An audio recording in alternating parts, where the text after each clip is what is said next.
They knew it was coming.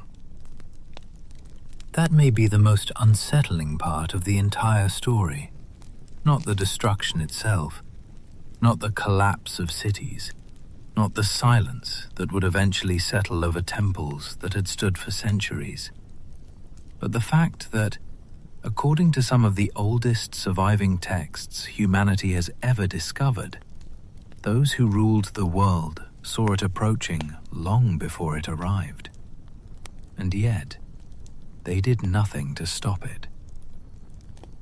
Before we begin tonight's journey, take a moment to like the video, subscribe to the channel, and tell me in the comments where you're listening from tonight. Somewhere beneath a city skyline, deep in the countryside, or perhaps while drifting off to sleep, I always enjoy seeing where these stories travel. Now, lower the lights, get comfortable, and let's return to a night almost 5,000 years ago. A night when an entire civilization may have begun to disappear. The ancient land of Mesopotamia stretched beneath a sky untouched by modern lights. No highways, no engines, no electric glow on the horizon. Only rivers winding through fertile plains and cities rising from the earth like monuments to permanence itself. Ur, Uruk, Eridu, Nippur. Names that once carried the weight of power.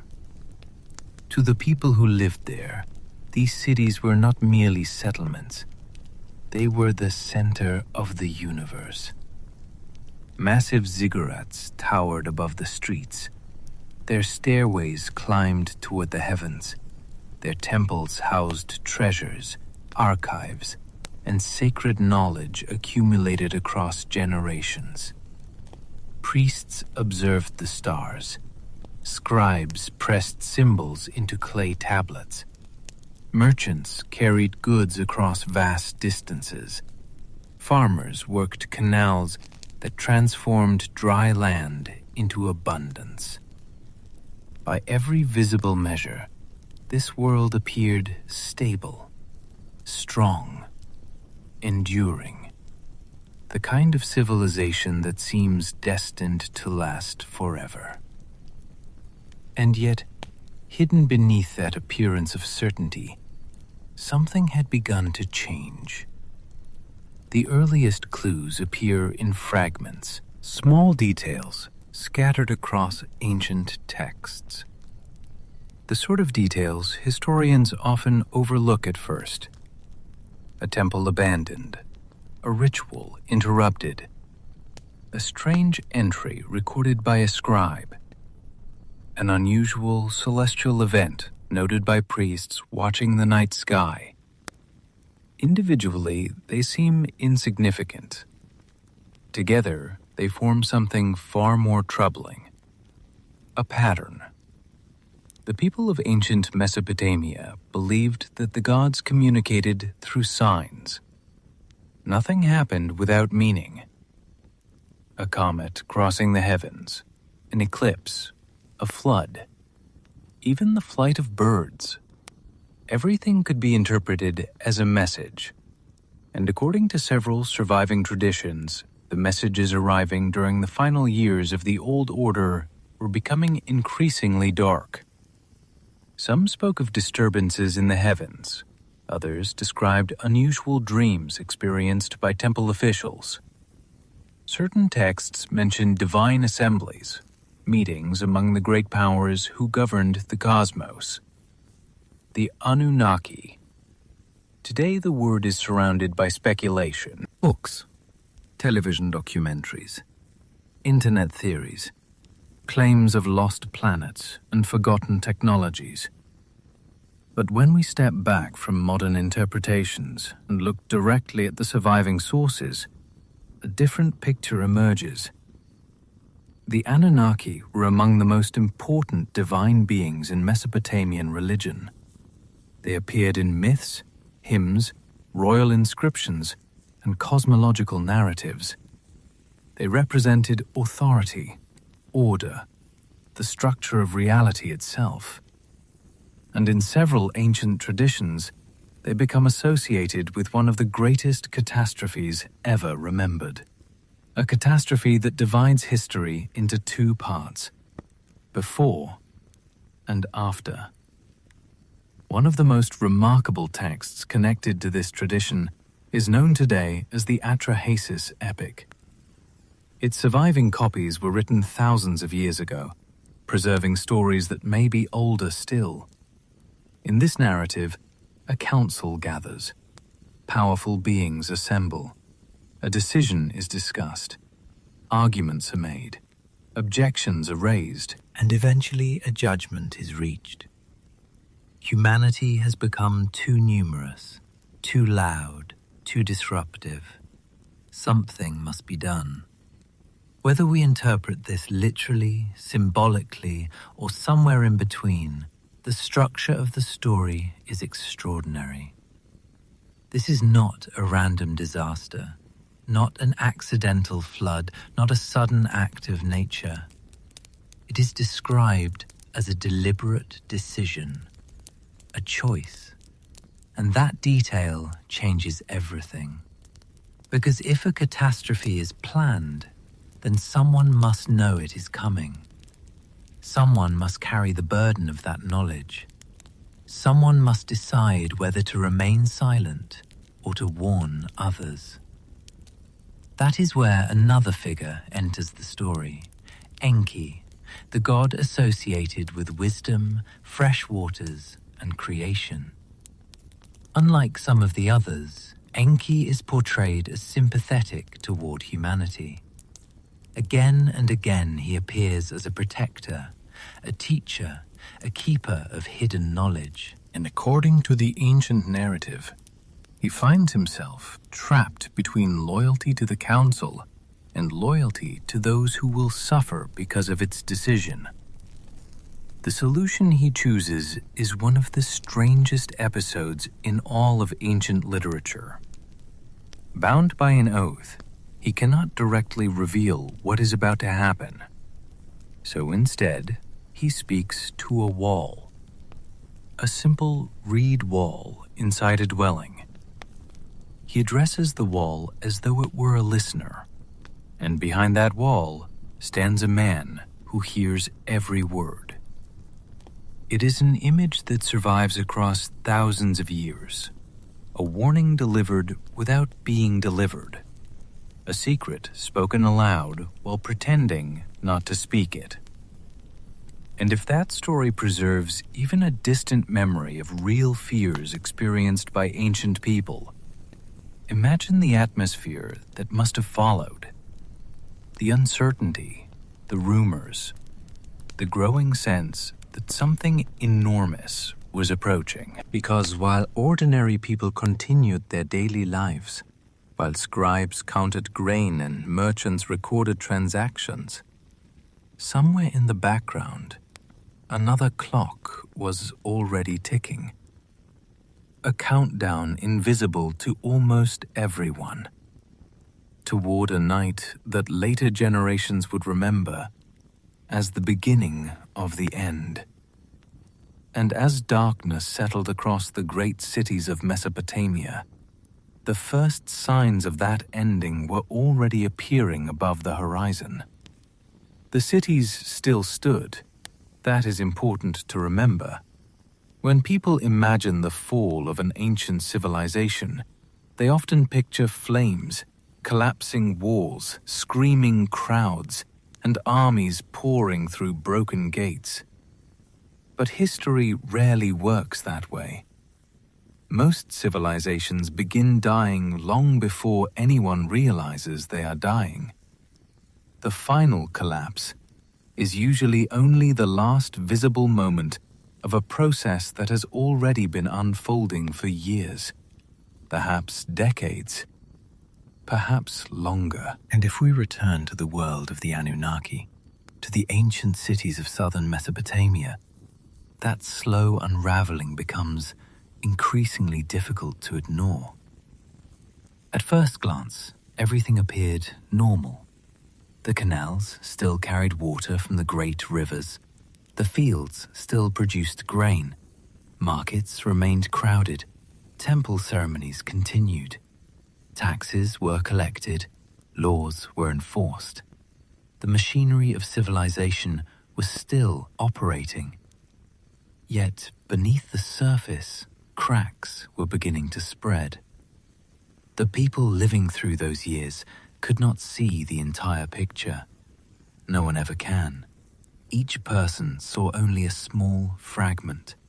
A failed harvest here, a political conflict there, a strange celestial event recorded by priests, an unusual flood, an unexpected drought. By themselves, these events seemed manageable. Together, they hinted at something larger, something systemic, something that was beginning to affect the foundations of the world itself. The city of Ur was among the greatest urban centers on Earth. Its ziggurat dominated the landscape. Even today, thousands of years later, parts of that immense structure still survive in modern Iraq. Imagine standing at its base, looking upward, watching sunlight reflect from freshly plastered walls, listening to priests chant prayers that had been repeated for generations. To the people below, the ziggurat was not merely architecture. It was a bridge, a point of connection between humanity and the divine, the place where heaven touched earth. As long as the ziggurat stood, many believed the cosmic order remained intact. The gods were present, the world made sense. Life continued. But what happens when people begin to suspect that the gods are leaving? This idea appears repeatedly in ancient Mesopotamian literature. Not always directly, sometimes it appears through symbolism. A god abandons a temple. A divine statue is removed. A sacred ritual ceases. A city loses its protector. Again and again, the message is similar. Before the destruction comes the departure. Before the collapse comes the silence.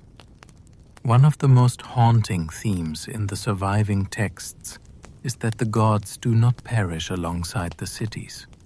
They leave first. Think about how unsettling that would have been. Imagine waking one morning and hearing whispers among the temple priests. The omens are worsening. The signs no longer make sense. The rituals feel empty. The old certainty is fading. No announcement is made. No proclamation is issued. Life continues as normal. But beneath every ordinary day grows a quiet fear that something essential has already changed. The scribes may have sensed it first. Their work required observation, records, patterns, numbers. Every shipment of grain, every tax payment, every labor assignment, everything was documented. Thousands upon thousands of clay tablets preserved the daily life of Mesopotamia. And when archaeologists eventually uncovered many of those records, they discovered something strangely moving. The administrative system continues almost right until the end.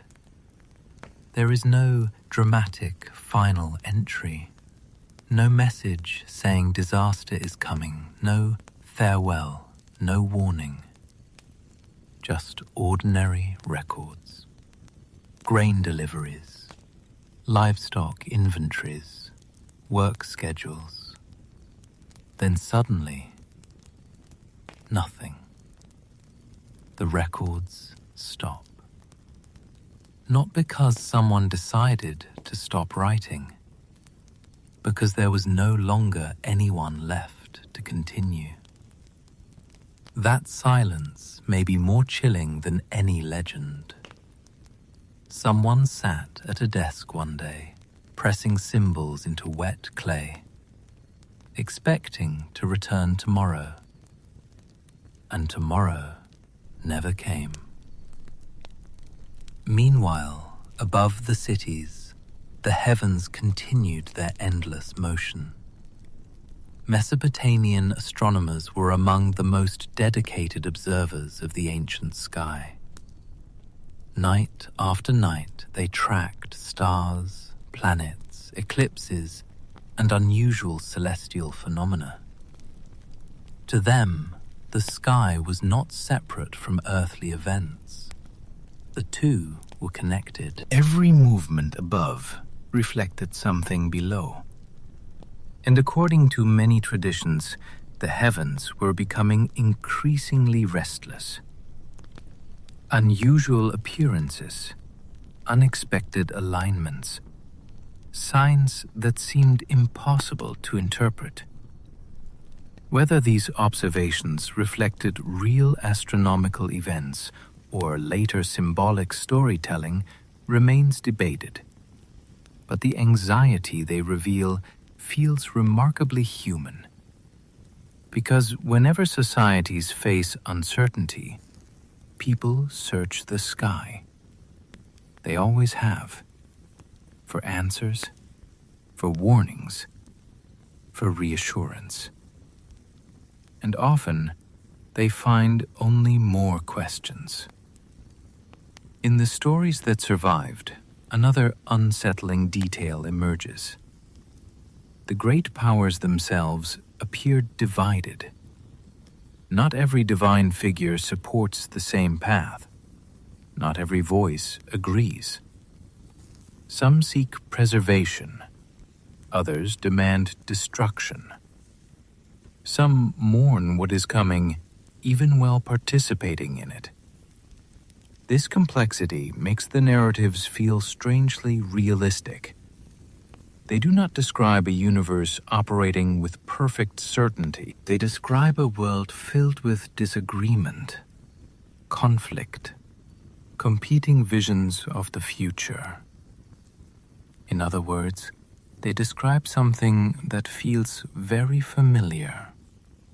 A civilization confronting problems it can no longer solve. A leadership struggling to maintain order. A growing sense that the old systems are failing. And somewhere in the middle of all this stands humanity, unaware of how close it may be to the edge. The farmers still worked their fields. The merchants still negotiated prices. Children still played in dusty streets beneath the shadows of temple walls. Life continued. Perhaps that is the most tragic detail of all, because the people living through the final years of a civilization rarely know they are living through its final years. To them, tomorrow seems guaranteed. The routines feel permanent. The structures appear eternal. And yet, history tells a different story, again and again.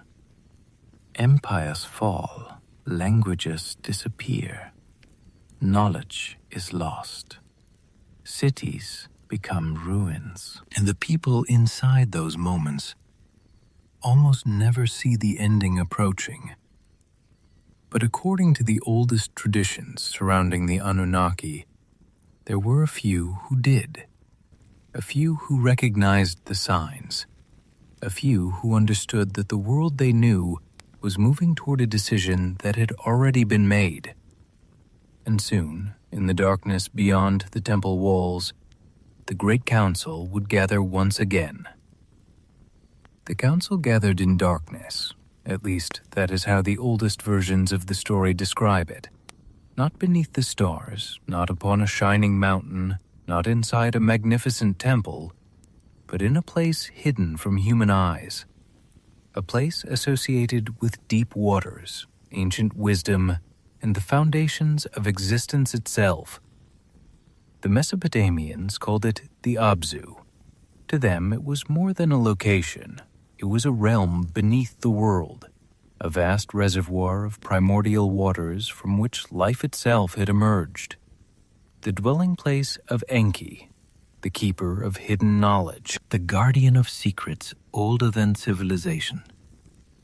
And on one particular night, according to the tradition preserved across thousands of years, the greatest powers of the world assembled there. The Anunnaki, the rulers of cosmic order, the beings responsible for maintaining the balance between heaven, earth, and the underworld. What exactly happened during that gathering remains one of the most debated questions in ancient mythology. The surviving texts do not provide a transcript. They provide fragments, echoes, pieces of a conversation that once seemed important enough to preserve for generations. And yet, those fragments reveal something deeply unsettling. The destruction that followed was not described as an accident. It was discussed beforehand, deliberated, considered. Imagine entering a room where the future of an entire civilization is being decided. The fate of cities, families, generations not yet born. Everything placed on one side of a scale.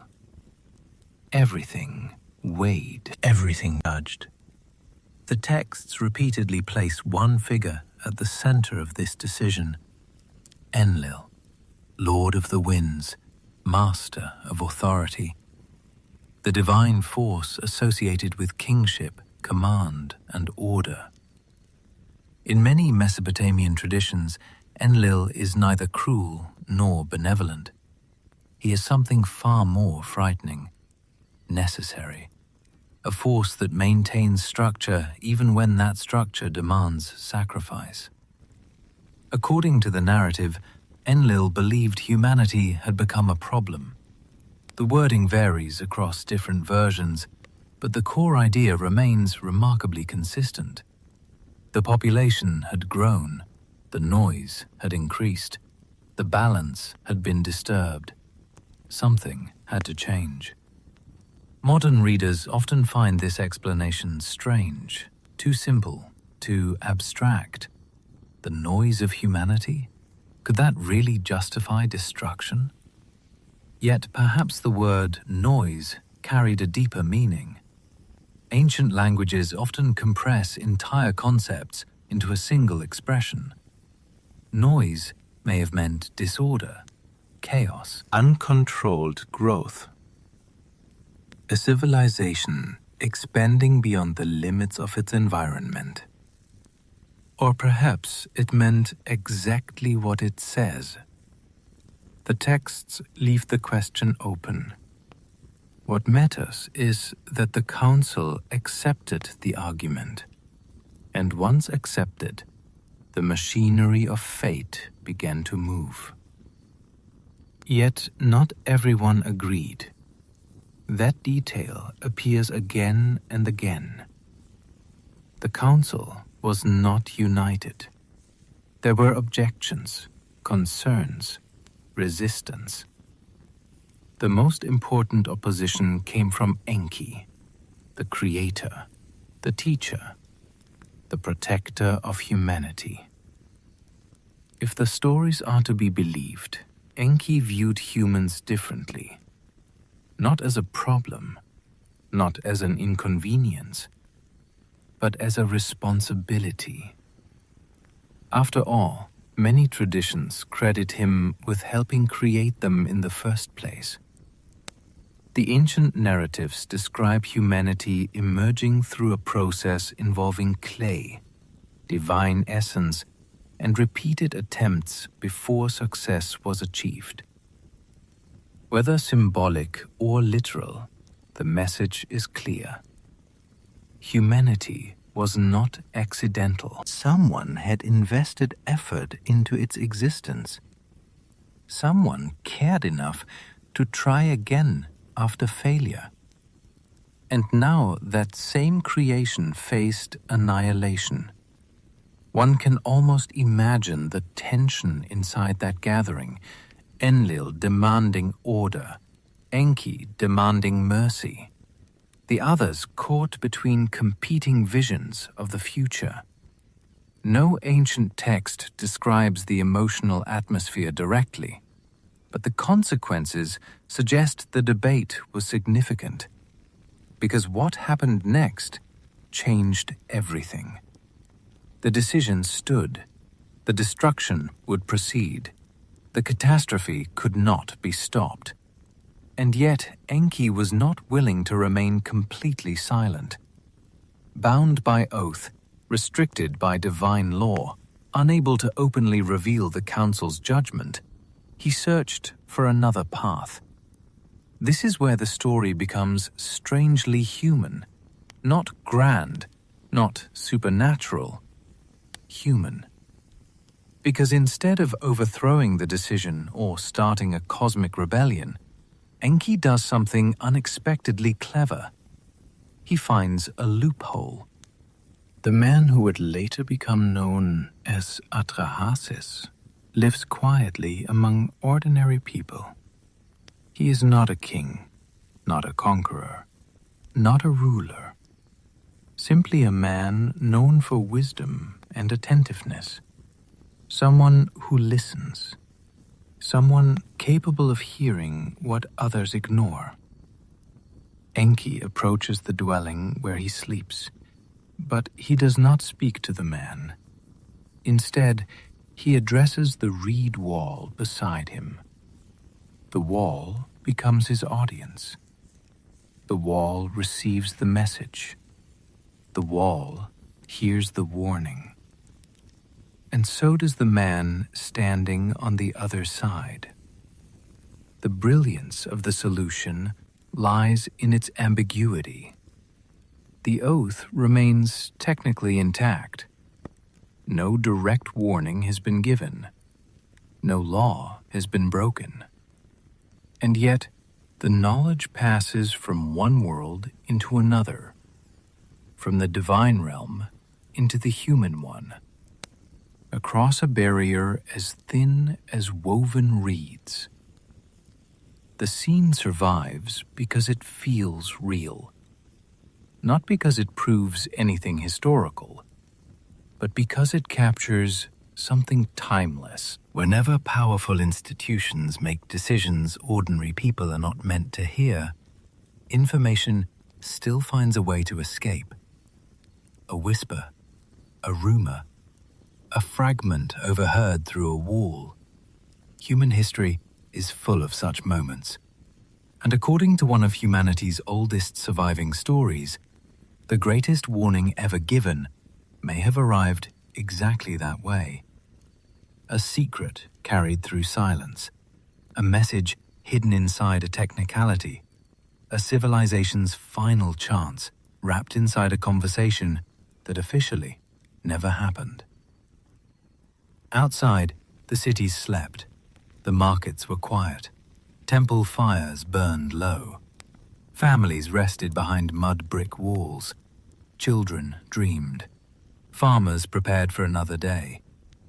No one knew that somewhere beyond their understanding, a countdown had begun. No one knew that the future was already changing shape. No one knew that the warning had been delivered. And far above the sleeping world, the stars continued their silent movement across the heavens, while the first preparations for survival were about to begin. The warning had been given, but a warning is only useful if someone understands it, and that is where the story becomes far more unsettling, because the ancient texts never describe crowds fleeing cities. They never describe kings abandoning their palaces. They never describe entire populations preparing for catastrophe. Life appears to continue, The markets remain open, the temples remain active, the scribes continue writing. The world behaves as though tomorrow is guaranteed. And perhaps that is exactly what makes the narrative feel so believable. People rarely recognize the beginning of the end while they are living through it. The signs are almost always dismissed, explained away, ignored. Only later do they seem obvious. The priests of Mesopotamia spent countless nights observing the heavens. Generation after generation, they recorded eclipses, planetary movements, unusual stars, and celestial events that seemed to break familiar patterns. For them, the sky was a language. Every movement carried meaning. Every anomaly demanded interpretation. And according to several surviving traditions, the years before the Great Catastrophe were filled with unusual signs. Some texts speak of strange lights. Others mention celestial disturbances. Still others describe omens so troubling that temple officials ordered additional rituals to calm divine anger. Modern scholars debate what these passages refer to. Some may describe eclipses. Others could record meteor showers. Some may simply reflect the fears of a society experiencing instability. The truth remains uncertain, but uncertainty itself is part of the story. Because uncertainty creates anxiety, and anxiety changes the way civilizations behave. Imagine standing atop a ziggurat in the middle of the night. The city below sleeps. Oil lamps flicker in distant windows. The rivers move silently through darkness. Above you stretches a sky untouched by artificial light. Thousands upon thousands of stars. Suddenly, something unusual appears. Perhaps a comet. Perhaps an unfamiliar object. Perhaps a phenomenon no one has seen before. What would you think? Would you see a natural event or a warning? The ancient world rarely separated those possibilities. To them, nature and meaning were inseparable. Everything carried significance, and the signs seemed to be multiplying. Meanwhile, changes were occurring on the ground as well. The rivers that sustained Mesopotamian civilization were both a blessing and a threat. The Tigris and Euphrates created fertile land, but they could also destroy it. Floods arrived unpredictably. Canals required constant maintenance. A single failure in water management could affect entire regions. Recent archaeological studies suggest that environmental pressures periodically placed enormous strain on ancient societies. Droughts, floods, soil salinization, crop failures, any one of these problems could weaken a civilization.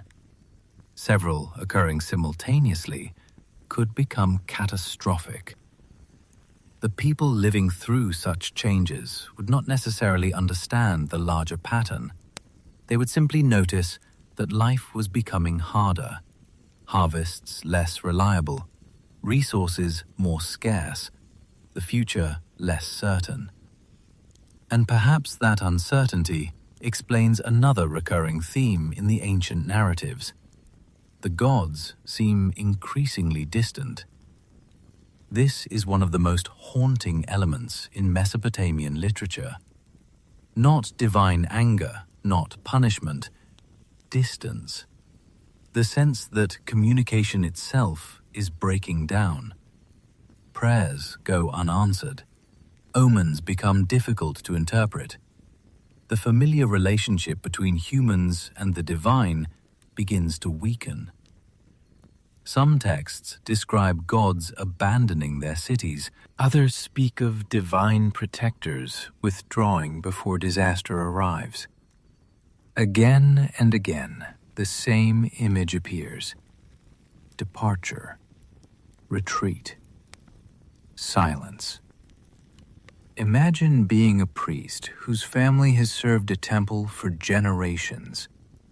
Every ritual has a purpose. Every ceremony follows traditions older than memory. Then, slowly, something changes. The rituals still happen, but they feel different. The certainty is gone. The confidence disappears. You begin to wonder whether anyone is listening. The fear grows quietly, not through dramatic revelations, through absence, through silence, through the feeling that something essential has already left. And while these fears spread among priests and scholars, another group begins noticing something equally disturbing: the scribes. Their records reveal subtle disruptions, nothing dramatic, nothing obvious, but enough to suggest instability. Trade routes shift, supplies fluctuate, administrative patterns change. The great machine of civilization continues functioning. Yet its movements become less smooth, less predictable. Like a magnificent structure developing invisible fractures deep within its foundations. History shows this pattern repeatedly. The Roman Empire, the Bronze Age kingdoms, the Maya. The signs of collapse often appear long before collapse itself. The problem is that no one recognizes them as signs, not while they are happening, because each warning can be explained individually. A poor harvest, a political dispute, a military setback, a strange celestial event. Each seems manageable. Each appears temporary. Only later does the full picture emerge. And according to the traditions surrounding the fall of the Anunnaki, the full picture was becoming impossible to ignore. Some of the most mysterious stories involve figures associated with hidden knowledge, guardians of wisdom, keepers of sacred records, teachers who existed between the world of gods and humans. The Apkallu, 7 legendary sages, who according to Mesopotamian tradition brought civilization itself to humanity. Writing, mathematics, architecture, agriculture, law, the foundations of organized society. Yet after the catastrophe, these figures largely disappear from the narrative. Not dramatically, not through battle or destruction. They simply fade away. Their rule passes to ordinary humans. The teachers vanish. The students are left alone. It is a small detail, easy to overlook, yet it may be one of the most important clues in the entire story.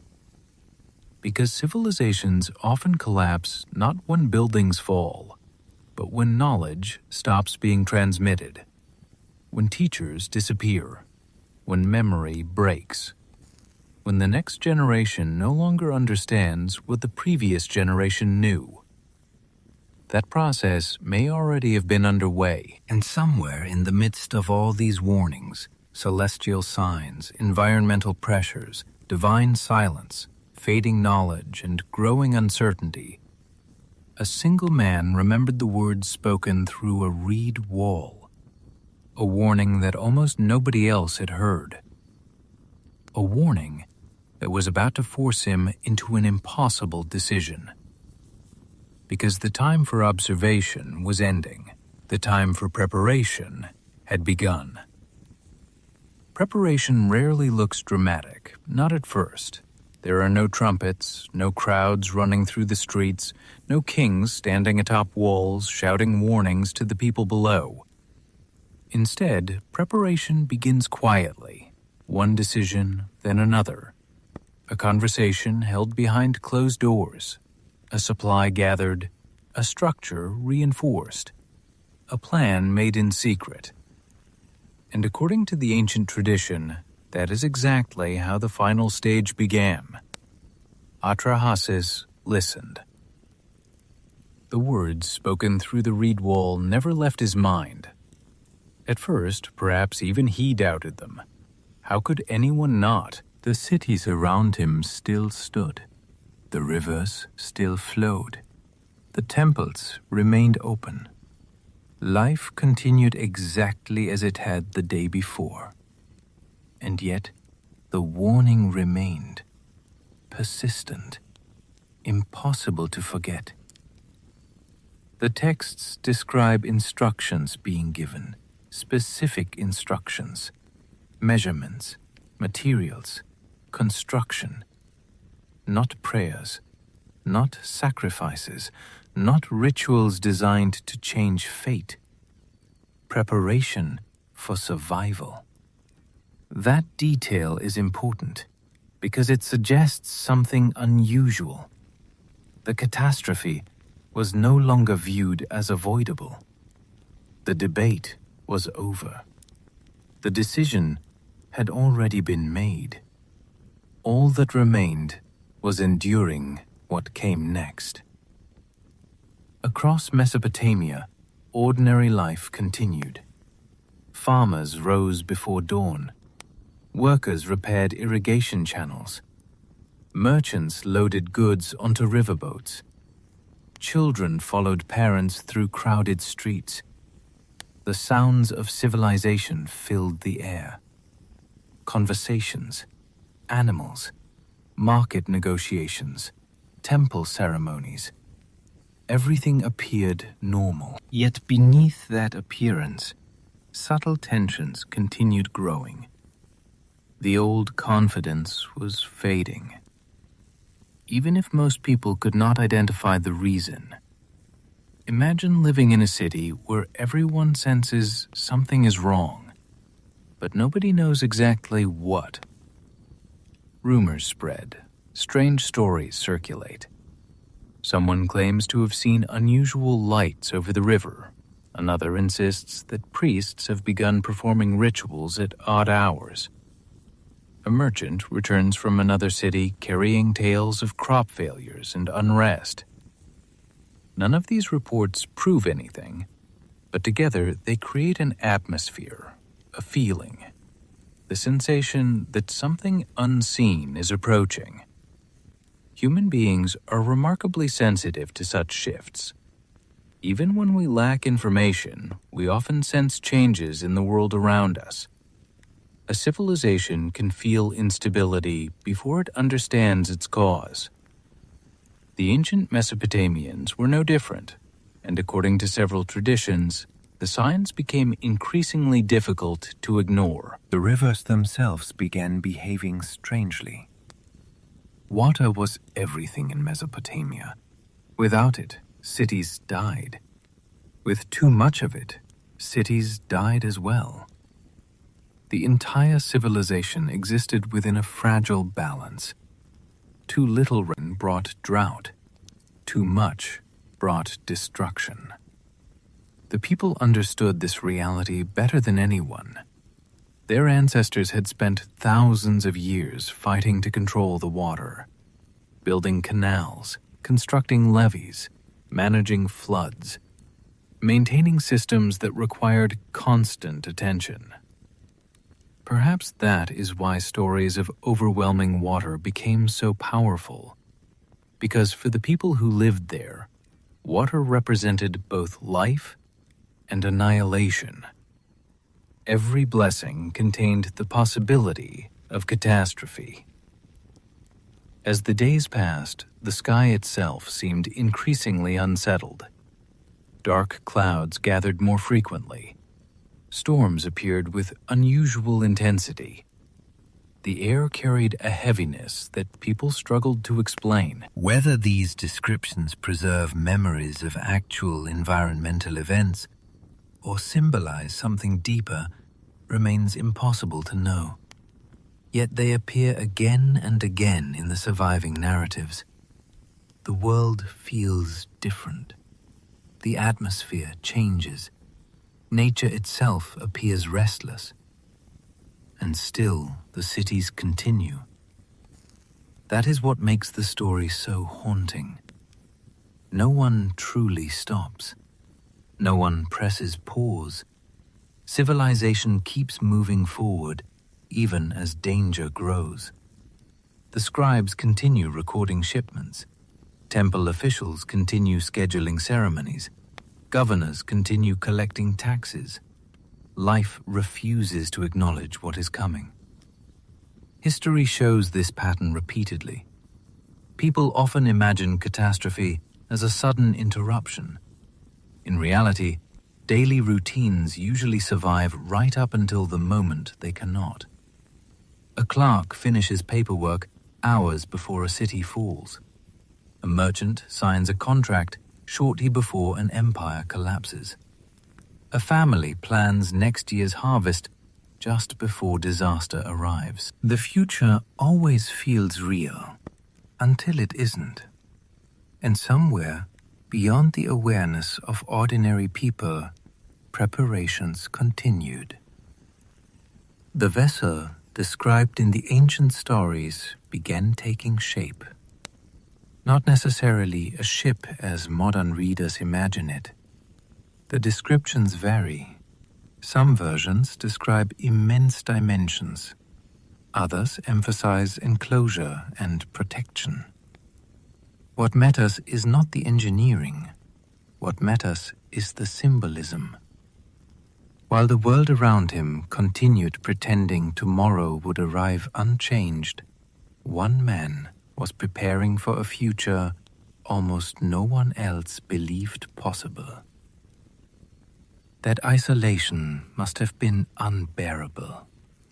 Imagine carrying knowledge that others dismiss, watching people make plans, watching children play, watching merchants negotiate long-term agreements, knowing that something enormous may be approaching, knowing that no explanation you offer will truly convince them. Knowledge can be a burden, especially when it arrives too early. Meanwhile, another theme begins appearing throughout the ancient narratives. The withdrawal of the gods accelerates. Temples feel emptier. Sacred places lose their certainty. Protective forces seem increasingly absent. Some traditions describe divine beings abandoning cities before destruction occurs.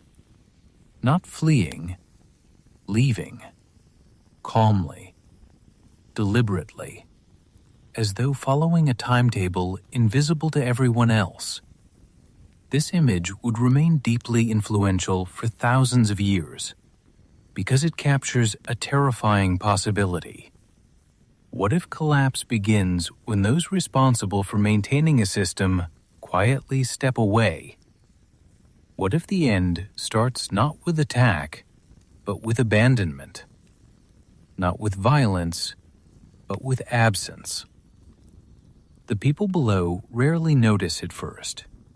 Why would they? The buildings still stand, the routines still function, the machinery keeps moving. Only later does the realization arrive. The Guardians left long ago, and now no one remains to stop what comes next. As darkness fell once more across Mesopotamia, the atmosphere grew increasingly strange. The winds strengthened, the rivers swelled, the horizon vanished behind gathering clouds. Somewhere inside their homes, families settled in for another ordinary night. They expected sunrise. They expected routine. They expected continuity. Instead, According to the oldest memories preserved from the ancient world, they were about to witness something that would divide history into two eras, before and after. Because the night the Anunnaki had feared for so long had finally arrived. The night arrived without ceremony. No trumpet sounded from the heavens, no voice echoed across the cities. No final warning appeared above the horizon. The world simply changed. And perhaps that is why the memory of what happened survived for thousands of years, because those who witnessed it struggled to describe it. Ancient civilizations often recorded wars. Kings celebrated victories.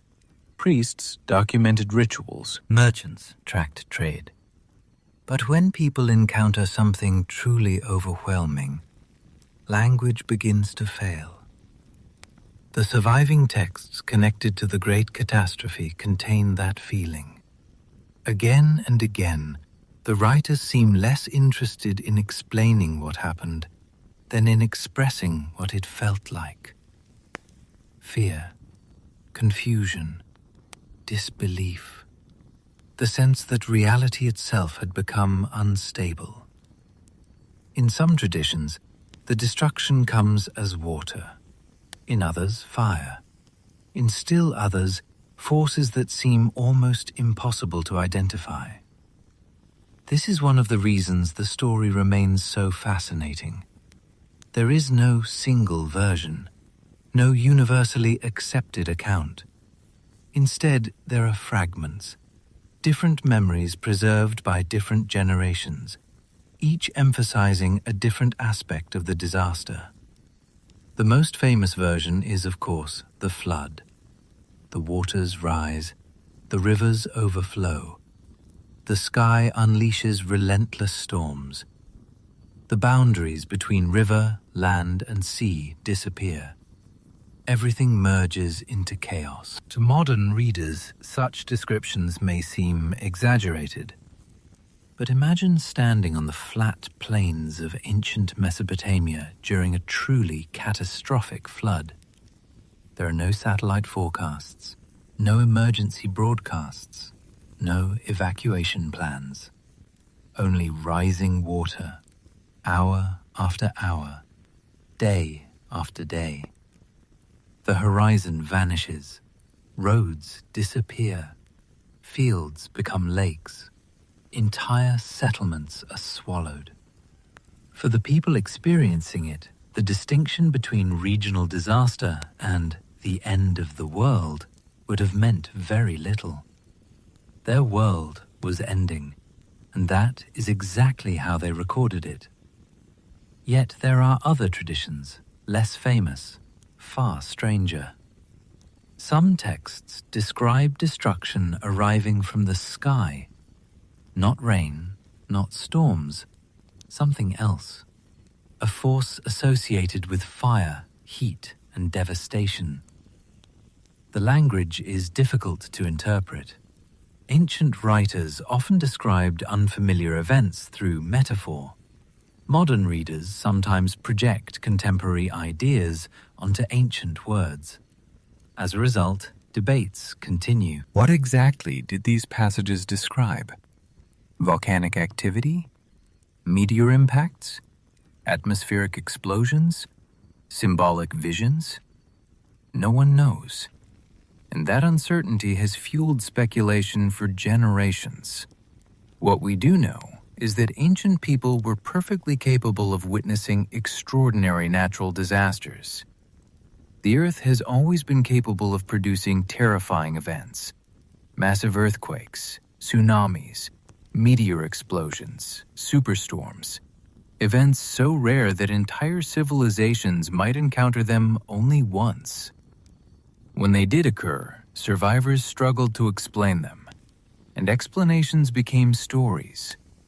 Stories became traditions. Traditions became myths. Somewhere within that process, pieces of reality often remained hidden. Consider for a moment what it would feel like if multiple disasters occurred together. storms, earthquakes, crop failures, political collapse, mass migration, panic. To future generations, such a period might easily be remembered as a single event, a single night, a single catastrophe. Even if the reality unfolded over years, human memory has a tendency to compress complexity into narrative, and narrative demands a beginning, a climax, an ending. The stories of the Anunnaki possess all three, but beneath them may lie something even more disturbing: the possibility that an entire civilization slowly watched its systems fail until one final disaster pushed everything beyond recovery. Imagine the darkness of that night. Not modern darkness, ancient darkness. The kind that exists when there are no city lights, no electric glow, only storm clouds, wind, thunder, the smell of rain, the sound of water striking rooftops, families huddled inside mud brick homes, listening, waiting, hoping the storm would pass. At first, perhaps, it seemed ordinary. Mesopotamians knew storms, they knew floods, they had survived countless hardships. Why should this night be different? But then the water continued rising, the winds continued strengthening, and somewhere, people began realizing that familiar explanations no longer worked. The flood was not stopping. The storm was not weakening. The world they understood was disappearing. Some traditions describe even the gods themselves becoming afraid. This detail often surprises modern readers. Divine beings are usually portrayed as all-powerful, untouchable, certain. Yet several ancient Mesopotamian texts depict higher powers reacting with fear as catastrophe unfolds. The imagery is striking. The creators horrified by the consequences of their own decision. The rulers of the cosmos watching events exceed expectations. Whether symbolic or theological, the message is powerful. Sometimes destruction becomes larger than intended. Sometimes systems fail in ways nobody predicted. Sometimes consequences escape control. That lesson feels remarkably modern. And as the night deepened, another realization emerged. The catastrophe was not targeting a single city, not a single kingdom, not a single ruler. It was reshaping an entire world. The canals that connected communities became pathways of destruction. Trade routes vanished. Communication broke down. People became isolated, separated, alone. And when isolation spreads through a civilization, panic often follows. Every community begins inventing its own explanation. Every survivor interprets events differently. That may be why the stories diverged. Some remembered water, some remembered fire, some remembered celestial signs, some remembered divine judgment. Each preserved a fragment, each carried part of the truth. Yet all agreed on one thing. Something enormous had happened, something so significant that history itself would be divided around it. The old world was ending. And when the sun finally rose over Mesopotamia again, many of the people who had watched the previous sunset would never see it. Because beyond the floodwaters, beyond the storms, beyond the collapsing certainty of civilization, another chapter was already beginning. The chapter that asked the most frightening question of all. What happened to those who knew this was coming? What happened to those who knew? That question lingers in the ancient texts like a shadow. Because while entire cities seem to suffer the consequences of the catastrophe, the figures at the center of the story often do something unexpected. They leave. Not all at once, not dramatically, not in a final battle between gods and chaos. They simply begin disappearing, one by one, text by text, generation by generation. And that quiet disappearance may be the strangest part of the entire narrative. Most destruction myths focus on what was lost. The Mesopotamian stories often focus on what departed. The distinction matters because destruction and departure are not the same thing. A building can be destroyed. A city can be destroyed. A civilization can be destroyed. But a departure implies choice, intent, preparation. The ancient traditions repeatedly suggest that the great powers associated with the old world withdrew before the catastrophe reached its peak. In later generations, priests would describe this through the language available to them. The gods abandoned their temples. The protectors left their cities. The guardians departed. Whether these descriptions are theological, symbolic, or based on older memories is impossible to know. Yet they appear with remarkable consistency. The pattern repeats too often to ignore. The protectors leave, then disaster follows. Imagine standing in the city of during its final years. The ziggurat still towers above the landscape. The walls still stand. The streets remain crowded. But among the priesthood, rumors spread. The presence feels weaker. The signs are changing. The rituals no longer carry the same certainty. Something is missing. No one can quite explain what, but everyone feels it. Civilizations often experience this sensation before major collapse. Not necessarily through religion, sometimes through politics, sometimes through culture, sometimes through institutions that suddenly seem incapable of solving problems they once handled easily. People sense that something fundamental has shifted. The structure remains. The confidence vanishes. The ancient Mesopotamians expressed that feeling through stories of departing gods, perhaps because departure captures the experience perfectly. Nothing visibly changes at first, yet somehow everything changes. One of the most fascinating themes in the old texts concerns knowledge, not wealth, not military power, knowledge.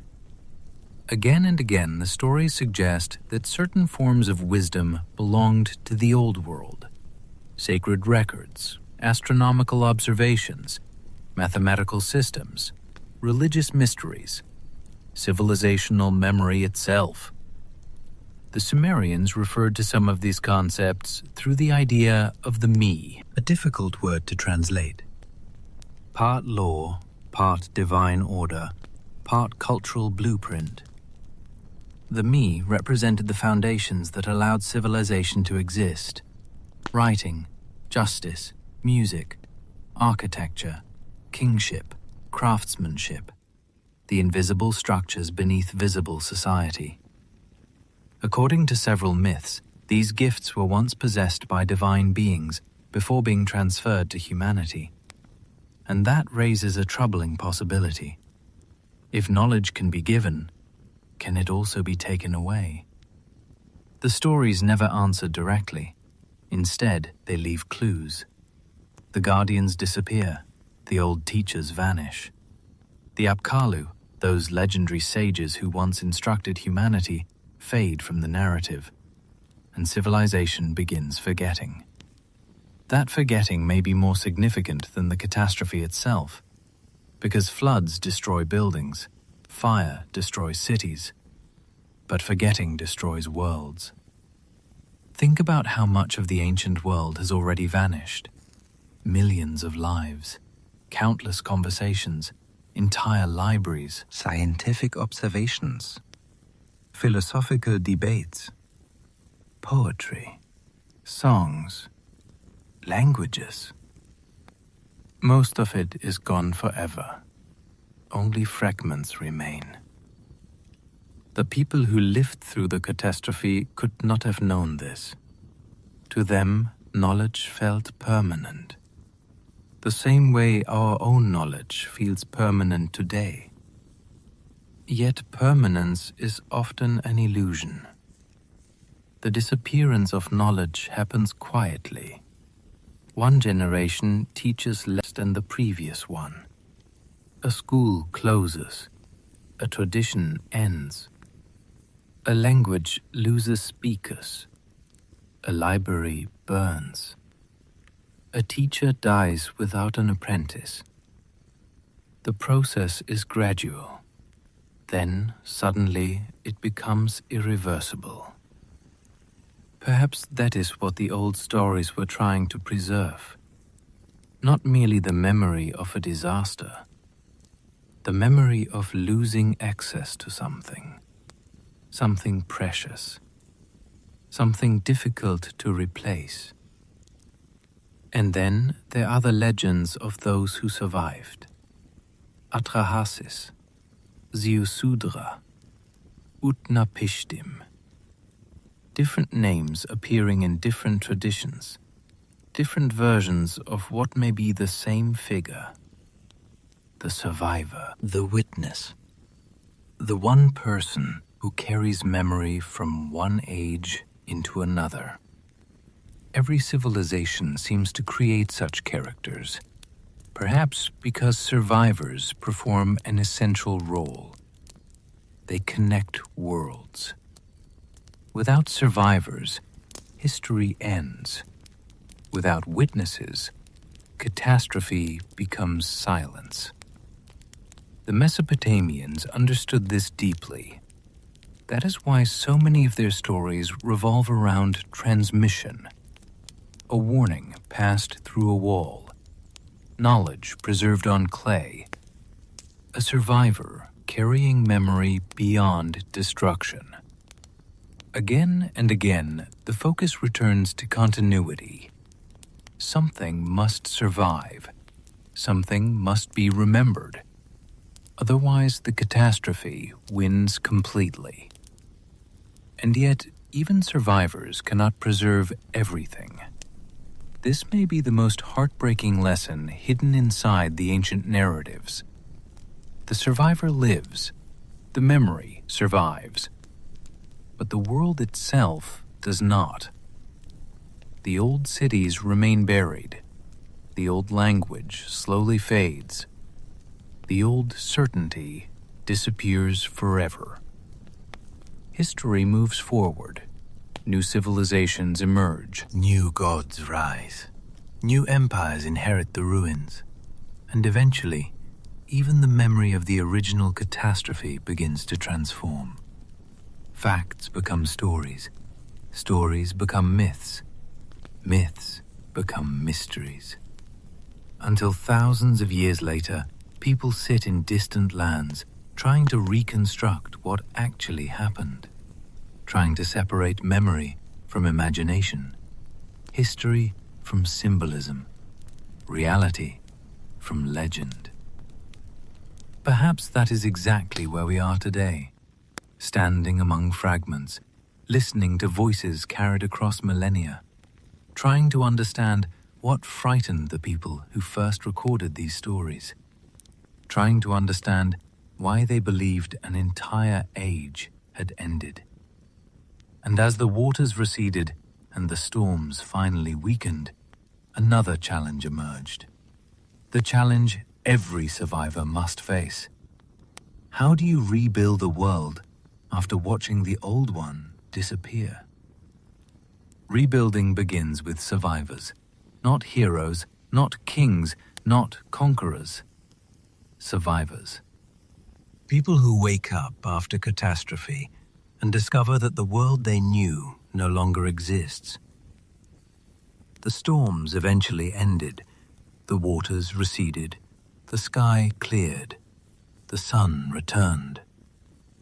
But sunlight does not restore a civilization. The first thing survivors notice after a disaster is silence. A different kind of silence than the one that existed before. Not peaceful, not comforting. A silence created by absence. The absence of voices. The absence of movement. The absence of routines that once seemed eternal. Imagine walking through a city after the catastrophe. The streets remain. The walls remain.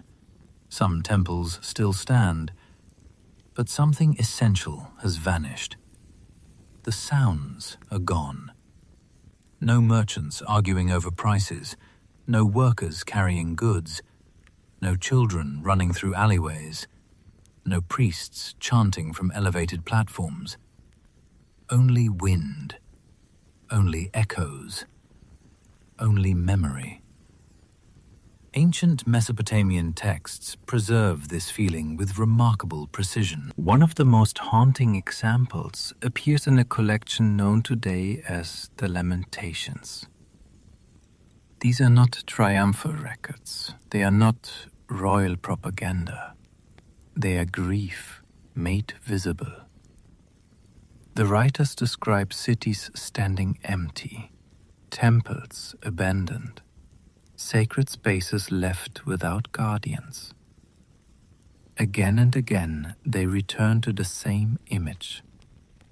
The city remains. Its life does not.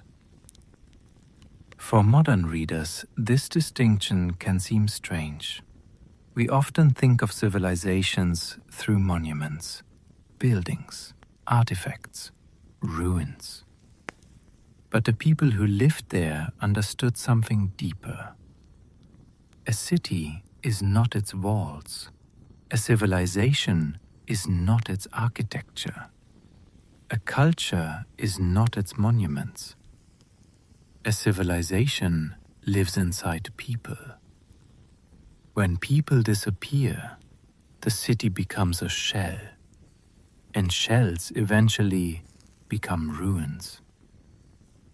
The city of Ur offers a powerful example. At its height, Ur was among the most advanced urban centers on Earth. Its administrators managed complex systems. Its astronomers observed the heavens. Its merchants traded across vast distances. Its scribes maintained records of astonishing sophistication. Then came decline. Then came invasion. Then came abandonment. The ziggurats survived. Much of the civilization did not. This pattern repeats throughout history. Structures often outlive the ideas that created them. A temple may survive for centuries after the belief system that built it has vanished. A monument may endure long after the society that commissioned it is forgotten. Stone is durable. Memory is fragile. And memory was becoming increasingly fragile. The surviving communities faced an impossible challenge. How do you preserve knowledge when the institutions responsible for preserving it are collapsing? Imagine a scribe watching his world unravel. The schools that trained future scribes are shrinking. The temples funding scholarship are losing resources. The political systems supporting administration are weakening. Fewer students arrive. Fewer tablets are copied. Fewer records are maintained. Nothing dramatic happens. Everything simply becomes harder. Knowledge does not disappear overnight. It erodes. One generation knows less than the one before. Then the process repeats and repeats until eventually something precious vanishes. The Sumerians understood this danger better than most. That is why they wrote so obsessively. Everything was recorded. Taxes, harvests, contracts, laws, astronomical observations, religious rituals, medical procedures, poetry, mythology. The sheer quantity of preserved clay tablets is astonishing. It is as though they feared forgetting, as though they understood that memory alone could not be trusted.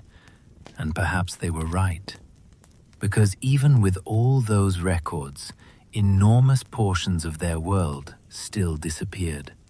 Entire libraries vanished, countless tablets were lost, languages changed, meanings faded. The people who inherited fragments often no longer understood the original context. A story survived. Its explanation did not.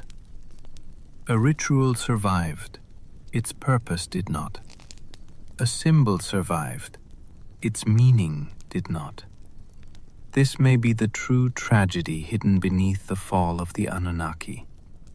Not merely destruction, disconnection. The gradual separation between people and the knowledge that once shaped their world. And yet something remarkable also occurred.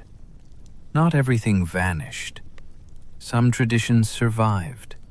Some stories endured. Some memories traveled forward through time. The flood story survived. The warning survived. The council survived. The image of gods abandoning cities survived. The memory of a lost age survived. Even when entire civilizations disappeared, those fragments continued moving from culture to culture. The Akkadians inherited them. The Babylonians inherited them. The Assyrians inherited them. Later traditions inherited them as well. Names changed, details evolved, interpretations shifted, but the core memory remained. Something happened, something enormous, something worth remembering. And perhaps that persistence is the most important clue of all, because human beings do not preserve stories for thousands of years without reason. A story survives because it continues answering a question. The question, hidden beneath the fall of the Anunnaki, may be one of the oldest questions humanity has ever asked. What causes civilizations to collapse? The Mesopotamians offered many answers: divine decisions, cosmic imbalance, floods, the withdrawal of protective powers, human arrogance, environmental catastrophe, political instability. Perhaps all of them, perhaps none of them. The truth may be more complicated than any single explanation. But the people who recorded these stories understood one thing with certainty. Civilizations are not immortal. No matter how powerful they appear, no matter how advanced they become, no matter how permanent they seem. And as centuries passed, the old cities sank deeper into silence. Sand covered roads, walls crumbled, languages faded. The world moved on. Yet beneath the earth, waiting patiently in darkness, thousands of clay tablets remained buried, waiting for a future civilization to uncover them, waiting for someone to ask what happened, waiting for someone to listen to voices that had been silent for thousands of years. And those buried voices still carried one final mystery, because even after the cities fell, one question remained unanswered. What if the greatest secret of the Anunnaki was never destroyed at all? What if the greatest secret survived? Not the cities, not the temples, not the kings, not even the names. What if the most important thing endured in a form so subtle that almost nobody recognized it? This possibility has haunted historians, archaeologists, linguists, and curious readers for generations. Because when we examine the remains of ancient Mesopotamia, we find something extraordinary. The civilization vanished, yet traces of its thinking never truly disappeared. They simply changed shape. Imagine standing in the ruins of an ancient city. The walls have collapsed. The roofs are gone. The streets are buried beneath layers of dust and time. Everything suggests finality. Everything suggests an ending. And yet beneath your feet lie thousands of clay tablets, each one carrying a voice, a thought, an observation, a question, a memory. The people who created them are gone. Their language is no longer spoken. Their world no longer exists. Yet their words remain, waiting. For nearly 2,000 years, nobody could read them. Think about that for a moment. An entire civilization became silent, not because its records were destroyed, because nobody remembered how to understand them. The tablets survived. The key did not. This is one of history's strangest tragedies. Knowledge can exist physically and still be lost. A library can survive. A language can disappear. The information remains. The meaning vanishes. For centuries, travelers passed ancient Mesopotamian ruins without realizing what rested beneath the soil. Great mounds rose from the landscape. Wind moved across them. Empires came and went. Persians, Greeks, Romans, Arabs, Ottomans. Generations lived and died while the memory of the first cities slept underground. Then, during the 19th century, something remarkable happened. Excavations began. The earth started giving back its secrets. At first, archaeologists did not fully understand what they were finding. Broken fragments, strange symbols, pieces of clay covered in wedge-shaped markings. Thousands of them. Then tens of thousands. Eventually, hundreds of thousands. An entire world emerged from beneath the sand. And with it came a realization.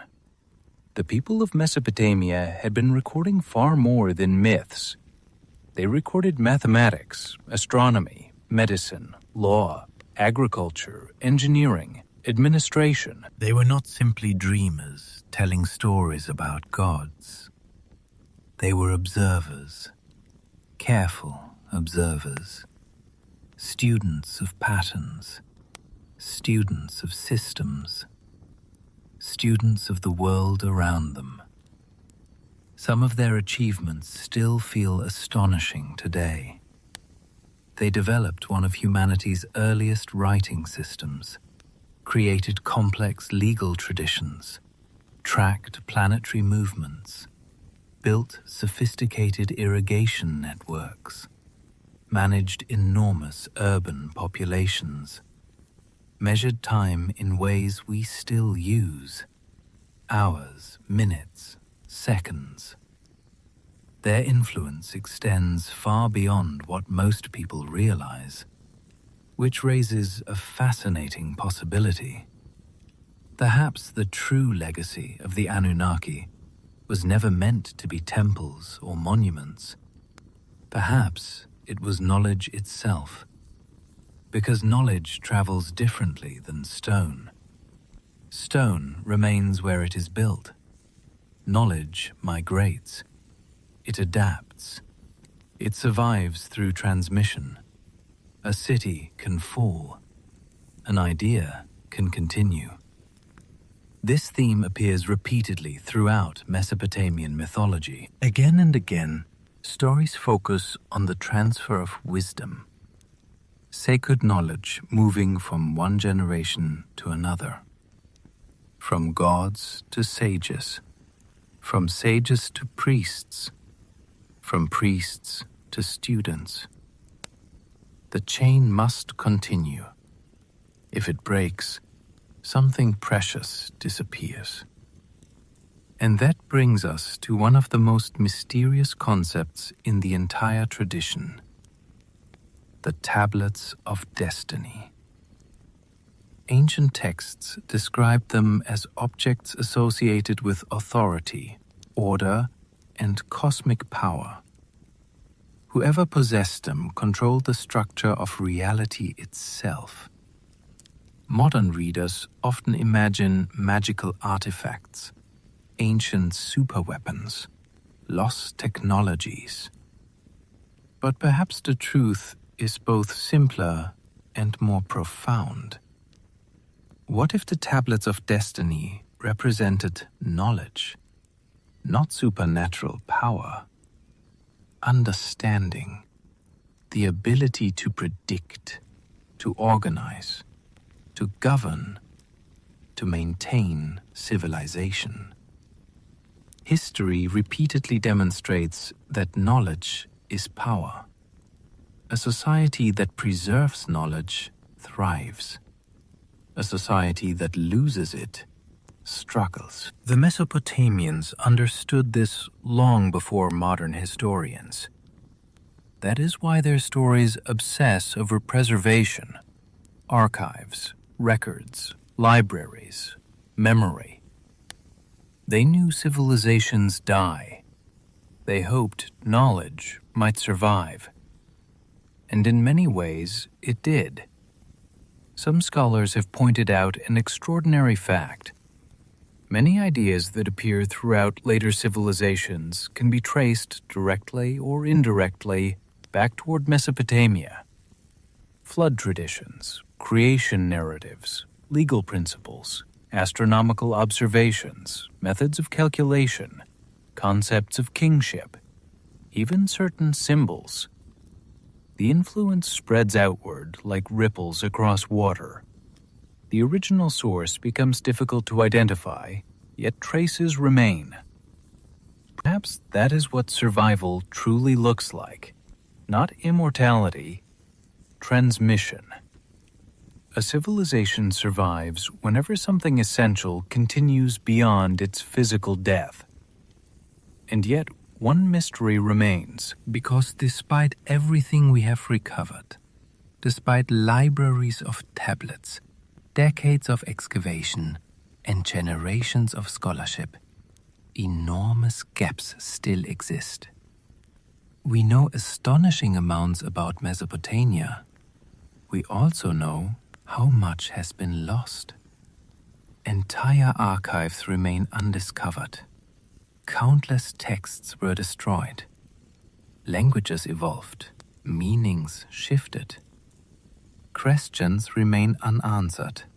Perhaps they always will. The deeper researchers explore ancient Mesopotamia, the more they encounter a strange paradox.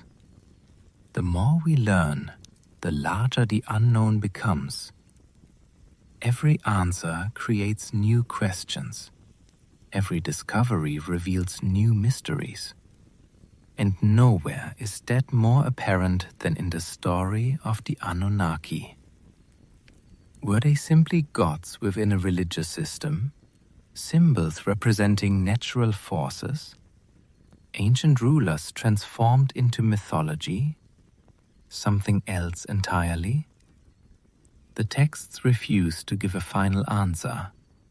Instead, they leave us where all great mysteries leave us, standing at the edge of understanding, able to see fragments, unable to see the whole. And perhaps that uncertainty is exactly why the story has endured, because some mysteries are not preserved to be solved, they are preserved to be remembered. And as we approach the end of this journey, one final question remains. Not what destroyed the civilization of the Anunnaki, but what lesson they were trying to leave behind for those who came after them. Perhaps that is the lesson. Not a secret technology, not a hidden planet, not a forgotten weapon buried beneath the sands of Mesopotamia. Something far older and far more human. Because when all the stories are stripped down to their foundations, when the myths are separated from the speculation, when the fragments of clay are allowed to speak for themselves, one message continues to emerge.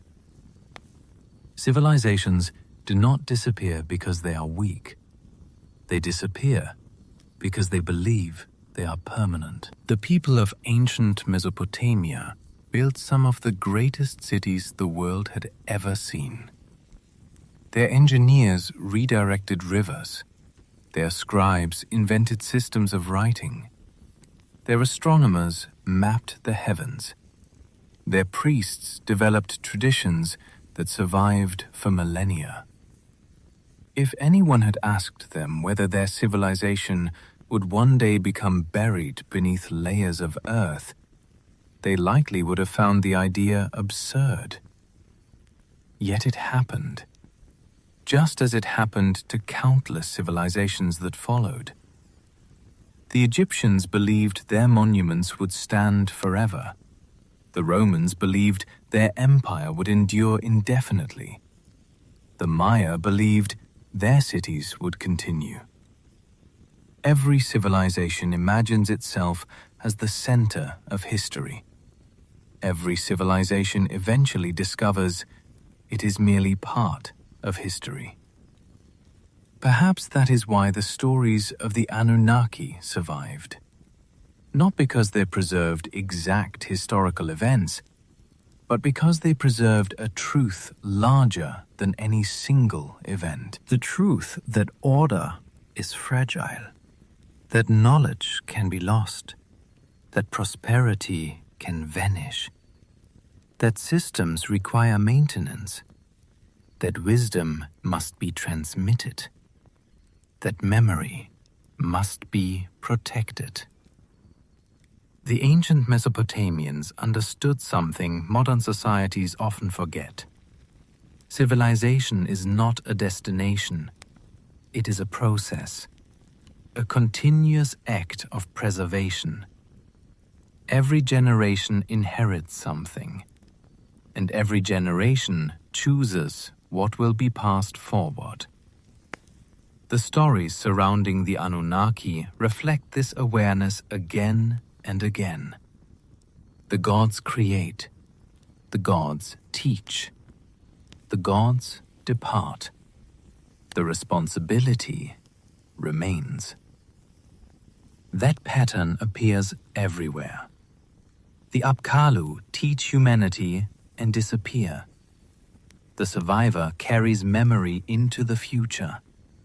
The scribes record knowledge for people they will never meet. The builders construct monuments they themselves will never fully benefit from. Everything points toward continuity, toward inheritance, toward responsibility. Perhaps the most moving image from all the surviving texts is not the flood, not the divine council, not the departing gods. It is the image of the final scribes, men sitting inside temples and administrative buildings, pressing symbols into wet clay, recording grain deliveries, tracking inventories, writing contracts, maintaining order, continuing their work even as the world around them changed. They did not know that thousands of years later, strangers would read their words. They did not know that their civilization would become one of the oldest remembered in human history. They were simply doing what every generation does, trying to preserve something, trying to leave something behind. And in a strange way, they succeeded. The cities fell. The language faded. The empires vanished. Yet the memory survived. Not perfectly, not completely, but enough.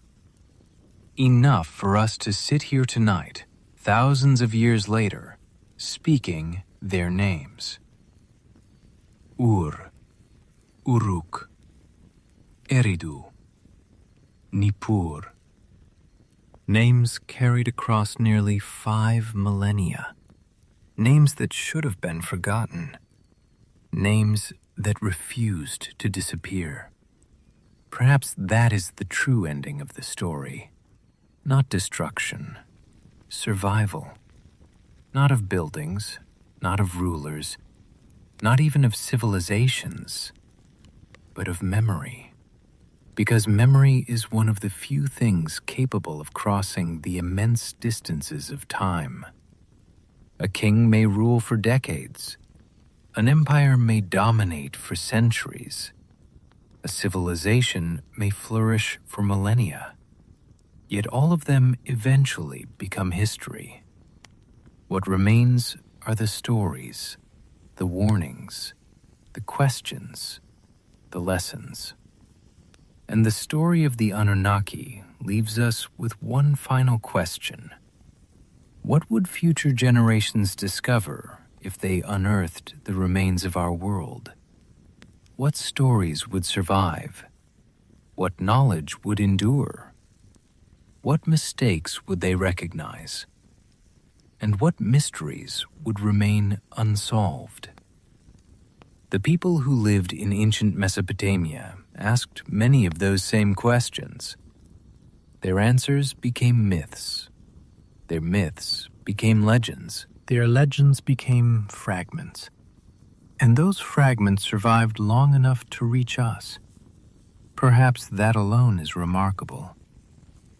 The flood waters receded, the storms passed, the cities faded, the gods departed.